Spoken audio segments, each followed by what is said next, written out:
លំហាត់ទី5គឺយើងអនុវត្តចងរូបមន្តដើម្បីដូរលុយ exchange money thìយើងទៅអនុវត្តដូរលុយក្នុងនេះយើងមានអត្រាប្តូរប្រាក់$1ស្មើ22ស្មើនឹង22រៀលអានេះជាលុយបាតអានេះជាលុយដុងអានេះជាលុយយួននេះជាលុយដុងជាលុយក្នុង1អឺរ៉ូគឺស្មើនឹង$1.17យើងនឹងទៅដូរលុយមុននឹងយើងដូរលុយនេះគឺយើងដូរទៅបេសទៅលើដុល្លារគឺលុយគិតប្រាក់ដុល្លារមូលដ្ឋានលើប្រាក់ដុល្លារជាងកន្លែងនេះគឺយើងដាក់សញ្ញាស្មើ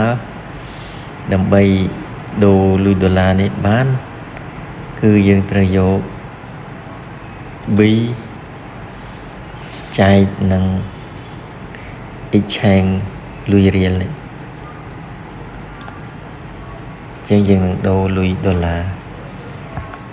ចឹងយើងអាចទាញផ្ទាត់ឃើញ4022ស្មើនឹង$1នេះដូច exchange rate របស់យើងនេះតែមកយើងដូរទៅជាលុយអឺរ៉ូដើម្បីដូរទៅលុយអឺរ៉ូបានគឺយើងមូលដ្ឋានទៅលើលុយដុល្លារអញ្ចឹងយើងកន្លែងនេះគឺស្មើលុយដុល្លារនេះចូលមកចែកនឹងលុយអឺរ៉ូនេះកន្លែងនេះដោយសារលុយអឺរ៉ូវាថ្លៃជាងលុយដុល្លារ1អឺរ៉ូស្មើ$1.17អញ្ចឹងយើងត្រូវយកដុល្លារនេះមកចែកជាមួយនឹងតម្លៃ exchange នេះអូខេយើង enter មកអញ្ចឹងយើងឃើញ$1គឺស្មើប៉ុណ្ណឹង0.855អឺរ៉ូនេះលុយដុងហើយលុយបាតគឺយើងយកលុយដុល្លារមកគិតដែរគឺយើងយកលុយដុល្លារនេះទៅគុណនឹងលុយដុងនេះលុយដុងនេះអន្តគុណនឹងលុយបាតគិតលុយបាតនេះ31នេះអូខេ enter មកចឹងនេះយើងមួយយើងអាចរកឃើញនេះទូទាត់ទៅឃើញស្មើ 31.35 លុយដុងស្មើនឹងយើងយកដុល្លារមកដែរស្មើនឹងដុល្លារគុណនឹងនេះលុយដុងនេះអូខេ enter មកចឹងយើងឃើញ26,500ដុង4022រៀល22រៀលចឹងត្រឹមត្រូវលុយយួនគឺយើងយកដុល្លារដែរមកទូទាត់ដុល្លារយកទៅគុណនឹងតម្លៃយួននេះចុចលើនេះមកអូខេ enter ចឹងយើងឃើញ 5.75 នៅក្នុងនេះយើងទូទាត់ត្រូវហើយយើងឃើញ4020ស្មើ$1 4020ស្មើ0.855 4020ស្មើ31បាត.35 4020ស្មើ26,500ហើយនឹង4020ស្មើនឹង5.75ចឹងយើងអាចដូរបានហើយកន្លែងនេះចឹងឧទាហរណ៍យើងមាន$13,500រៀលនេះជាលុយរៀលយើងចូលទៅអូនេះអានេះ$135,000ហ្នឹងហើយ$135,000យើងដូរលុយដុល្លារគឺស្មើនឹង$33.56លុយនេះឃើញប៉ុណ្ណេះហើយលុយបាតក៏ឃើញប៉ុណ្ណេះដែរនេះជាលុយជាងកន្លែងនេះយើងអាចប្រកួតក្រោយក្បៀសដាក់ក្រោយក្បៀសតែមួយក៏បានដែរអូខេ thì dừng vô rồi cái bia tầm muối rồi cái bia mùi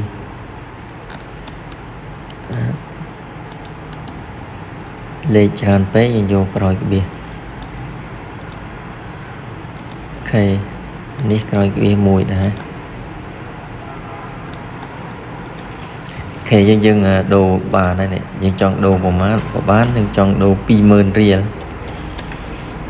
dừng vay lùi riêng cho má pi mơn vô niệm pay mơn riêng pi mơn riêng này $5 anh ấy buôn rồi chị lụy bán chọn đồ mắn mùi liên bay sai ok để khơi mùi liên bay sáng mà bay rồi mà phải $7 cho pi ok những ai đồ bán chứ hàng crom ní cứ dừng thôi dừng từ lên làm tế dừng so lụy đông chứ dừng chọn vô lụy đông mà đồ lụy rìa nhưng từ thương mạch lụy đông tự đồ lụy rìa chân trong đấy cứ dừng đồ so lụy đông dừng tự đồ lụy rìa chân dừng vô lại nít nhà smart dừng cho lừa lụy khmai này mà tập mới dừng chạy nâng mán lụy đông nè chạy được cái này ní đi buồn đấy chạy lừa atra chàng lụy đông tập mới dừng côn nâng man nè côn lụy rìa lên tháng dừng khơi dừng thở thì những cái này nó dừng tu tuột lần với pi mơn bùm mùi buôn ram rồi ok nè cứ mà nâng pi mơn buôn pon phải pi trời ơi nè dừng vô lụy bát dừng so lụy bát dừng trong đồ lụy riêng vinh dừng cái này ní cứ dừng đã nhà smart dừng cho lừa lụy bát để trời đấu tập máu dừng đã sinh nhà cháy nâng nè lụy bát ní hãy dừng vô từ cún cho mùi nâng lụy rìa cún cho mùi nâng lụy rìa này ok enter chứ dừng trong tu tuột tiền tuột là bính muối chết sam pram bát nè mà nâng buồn buồn một phây pi trời tập mới lùi ở rổ nhưng so lùi rố trong đồ lùi rìa từ thơm mạch chứ dân vô lùi ở rổ ní cái này ní dân đã sinh nhà smart dân vô lùi ở rổ từ côn nâng nè ít chàng ấy tập mỗi dân vô từ côn tiệt cho mùi nâng lùi rìa lại in thơ á chứ dân tu tuột mơ cái này ní dân ai tu tuột mơ cái này ní tu tuột mà phải pi dân ai tu tuột mơ thật khơi bỏ màn chân sâu chơi cào sập sơn chơi bạn buồn lên sơn chơi bạn buồn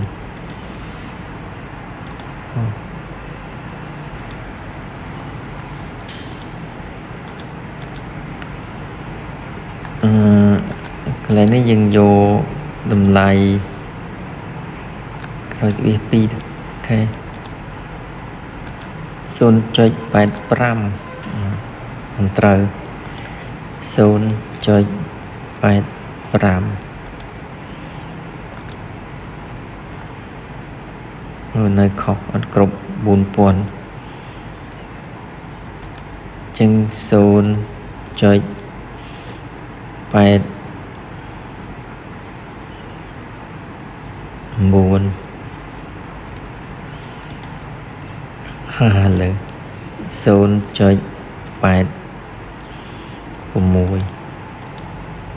85ត្រូវ 0.85 lên ok ចឹងវាផែលសម្រាប់លុយដុល្លារគឺយើងងាយស្រួលគឺយើងយកគឺស្មើនឹងកន្លែងនេះគឺស្មើនឹងចែកលើដុល្លារនេះមកហើយយើងទៅយកទៅគុណដល់ឃើញជាទៅគុណលុយរៀលនេះជាយើងឃើញសម្រាប់លុយយួនស្មើយើងចែកលើលុយយួននេះតមកយើងនឹងចែកវាលុយយួនកន្លែងនេះលុយយួននេះ D8 ហើយគុណនឹងលុយរៀលហើយយើងគុណនឹងលុយរៀលអូខេជាយើងទូទាត់មើលលុយយួនគឺស្មើនឹងប៉ុន្មានស្មើនឹង 5.75 ត្រឹមត្រូវកន្លែងអឺរ៉ូនេះគឺយើងស្មើនឹងកន្លែងនេះបើយើងដាក់3បានត្រូវ3ណាអូខេចឹងកន្លែងនេះ 0.8555 នេះអូខេប៉ុណ្ណឹងបានត្រឹមត្រូវវាលោតអូតូភាសាយើងជ្រើសរើសយកចឹងស្មើប៉ុណ្ណឹងចឹងអត្រារូបមន្តបដូរប្រាក់របស់យើងនេះគឺអាចដាក់ឲ្យប្រើប្រាស់បានយើងទូទាត់ទៅឃើញជាអញ្ចឹងយើងអាចដាក់បានយើងឧទាហរណ៍យើងមាន1លានដុងដូរលុយរៀលស្មើប៉ុណ្ណេះមាន 20,000 បាតដូរលុយរៀលស្មើប៉ុណ្ណេះមាន 120 អឺរ៉ូលុយរៀលស្មើប៉ុណ្ណេះនេះលុយដុល្លារយើងស្រួលទេលុយយួនថាយើងមាន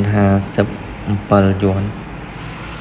ដូរលុយរៀលប៉ុណ្ណឹងអូខេចឹងនេះជាការចងរូបមន្តដែលយើងចងរូបមន្តដូចខ្ញុំបង្ហាញមិញគឺយើងធ្វើម៉េចទូទាត់ឲ្យស្មើមកអានេះ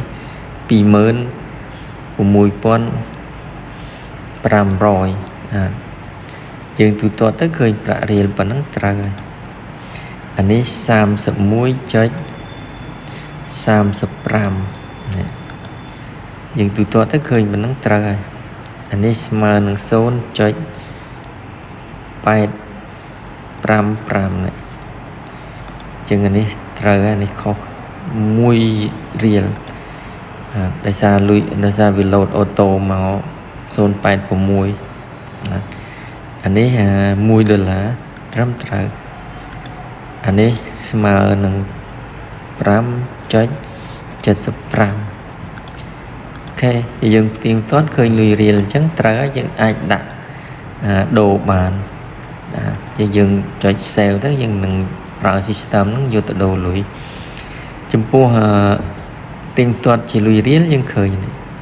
4020 ស្មើប៉ុណ្ណឹងស្មើ1ដុល្លារស្មើ 31.4 មកប៉ុណ្ណឹងអញ្ចឹងយើងឃើញត្រូវនឹង exchange របស់យើងមានន័យថារូបមន្តរបស់យើងចងត្រូវបើឃើញតម្លៃនេះខុសអត់ដូចទៀងទាត់អញ្ចឹងគឺយើងចងខុសហើយចឹងនេះថាខ្ញុំដាក់ 23,500 យើងអាចដូរបានឃើញចឹងអូខេចឹងក្នុងលំហាត់នេះយើងអនុវត្តប៉ុណ្ណឹងយើងអាចចងជារូបមន្តហើយដាក់យកទៅបដូរអត្រាកាប់បដូរប្រាក់អរគុណយើងជួយ subscribe អ្នកមួយ